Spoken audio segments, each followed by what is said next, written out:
नमस्कार, देशोन्नतीमध्ये मी ऐश्वर्या शिंदे आपलं स्वागत करते। बघूया प्रदेशच्या आजच्या टॉप 10 बातम्या।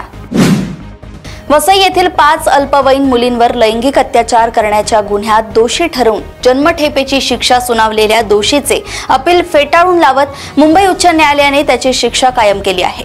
मुंबई उच्च न्यायालयाच्या न्यायमूर्ती रेवती मोहिते डेरे आणि न्यायमूर्ती पृथ्वीराज चव्हाण यांच्या खंडपीठाने आरोपीचे अपील फेटाळले। त्याला ठोठावण्यात आलेल्या जन्मठेपेच्या शिक्षेवर शिक्कामोर्तब केला आहे। काँग्रेस नेते राहुल गांधी यांनी अमेरिकेत भेट दिल्यानंतर आरक्षण रद्द करण्याबाबत कथित वक्तव्य केल्याचा आरोप भाजप नेत्यांनी केलाय। त्यामुळे राज्यातील भाजपा नेत्यांनी आक्रमक होत काँग्रेस नेते खासदार राहुल गांधी यांच्या विरोधात आज राज्यभर जोरदार आंदोलन करण्यात येत आहे। पुणे, मुंबई, ठाणे, नाशिक, नागपूर आदी शहरात भाजपाच्या नेत्यांनी आक्रमक होत राहुल गांधी यांच्या विरोधात मोठी घोषणाबाजी केली। मुंबईत घाटकोपर इथं भाजपा नेत्या पंकजा मुंडे तसेच मुंबई भाजपा अध्यक्ष आशिष शेलार यांच्या नेतृत्वात आंदोलन करण्यात आलं। देवेंद्र फडणवीसांनी मला राज्यपाल पदाची ऑफर दिली होती असा गौप्यस्फोट एकनाथ खडसे यांनी केलाय। फडणवीसांनी मनापासून प्रयत्न करेन असं सांगितलं होतं। फडणवीसांनी मुलीची शपथ घेऊन आश्वासन दिलं होतं असे देखील एकनाथ खडसे म्हणाले आहेत। त्यांनी माझ्या गळ्यात भाजपचा मफलर घातला। या घटनेला 5 ते 6 महिने होऊनही भाजपानं माझा प्रवेश झाल्याचं घोषित केलं नाही। अजून मी वाट पाहतोय, पण अजून काही घोषणा झाली नाही। त्यामुळे यापुढे भाजपमध्ये जाण्याच्या मार्गावर आपण फुली मारली आहे असंही खडसे म्हणाले आहेत। मराठा आरक्षणासाठी लढा देणारे उपोषणकर्ते मनोज जरांगे पाटील यांनी पुन्हा एकदा उपोषणाची घोषणा केली असून 17 सप्टेंबर पासून ते उपोषणाला बसणार आहेत। मनोज जरांगे मराठवाडा मुक्ती दिनाचे औचित्य साधत मध्यरात्री 12 वाजल्यापासून आमरण उपोषण सुरू करत आहेत। त्याच पार्श्वभूमीवर आता ओबीसी नेते आणि उपोषणकर्ते लक्ष्मण हाके यांनीही उपोषणाची घोषणा केली आहे। ओबीसी आरक्षण बचाव आंदोलन पुन्हा एकदा सुरू करण्यात येत असल्याची घोषणाच लक्ष्मण हाकेंनी केली आहे। त्यामुळे आता पुन्हा एकदा मराठा विरुद्ध ओबीसी हा आरक्षणाचा उपोषण वजा संघर्ष सुरू होणार असल्याचे दिसून येते।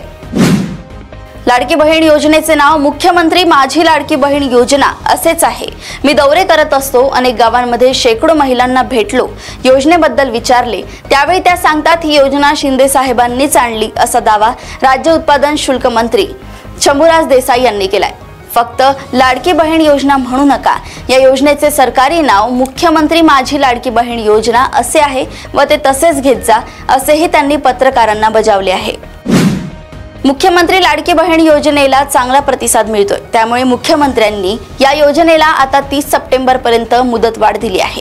यामुळे या योजनेत अर्ज दाखल करणाऱ्या महिला उमेदवारांची संख्या आणखी वाढण्याची शक्यता व्यक्त केली जात आहे। यामुळे ज्या महिलांना लाभार्थींना अजूनपर्यंत अर्ज दाखल करता आले नव्हते अशा महिला लाभार्थींना अर्ज दाखल करता येतील। नागपूर हिट अँड रन प्रकरणात भाजप प्रदेशाध्यक्ष चंद्रशेखर बावनकुळे यांचा मुलगा संकेत बावनकुळे याचा सहभाग असल्याने या प्रकरणाची सध्या चांगली चर्चा रंगली आहे। नागपूर पोलिसांनी या प्रकरणाचा तपास आणि इतर कारवाई करताना केलेली दिरंगाई टीकेचा विषय ठरत आहे। संकेत बावनकुळे यांना वाचवण्यासाठी पोलिसांकडून प्रयत्न होत असल्याचा आरोपही विरोधक करत आहेत। हे सर्व आरोप चंद्रशेखर बावनकुळे यांनी फेटाळून लावले आहेत। मी माझ्या मुलासाठी पोलिसांवर कोणताही दबाव आणत नसल्याचा दावा त्यांनी केलाय। लोकसभा निवडणुकीत शिवसेना ठाकरे गटाला मुस्लिम समाजाचा मिळालेला लक्षणीय पाठिंबा पाहता या समाजाला आपल्याकडे वळवण्याचा प्रयत्न शिवसेना शिंदे गट करत असल्याचे पाहायला मिळते। भायखळा मतदारसंघाच्या शिंदे गटाच्या आमदार यामिनी जाधव यांनी मुस्लिम महिलांसाठी बुरखा वाटप कार्यक्रमाचे आयोजन केले होते। यावर भाजपने तात्काळ आक्षेप घेतल्याने महायुतीत वादाची ठिणगी पडल्याचे चित्र आहे। तर विधानसभा निवडणुकीच्या तोंडावर मुस्लिम समाज आठवू लागला का अशी टीका विरोधकांनी केली आहे।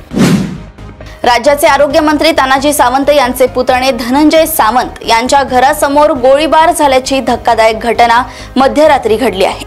परांडा तालुक्यातील सोनारी येथील घरासमोर गोळीबार झाल्याचा धक्कादायक प्रकार समोर आलाय। दरम्यान 14 सप्टेंबरला मुख्यमंत्री एकनाथ शिंदे, उपमुख्यमंत्री देवेंद्र फडणवीस यांची परांड्यात सभा पार पडणार आहे।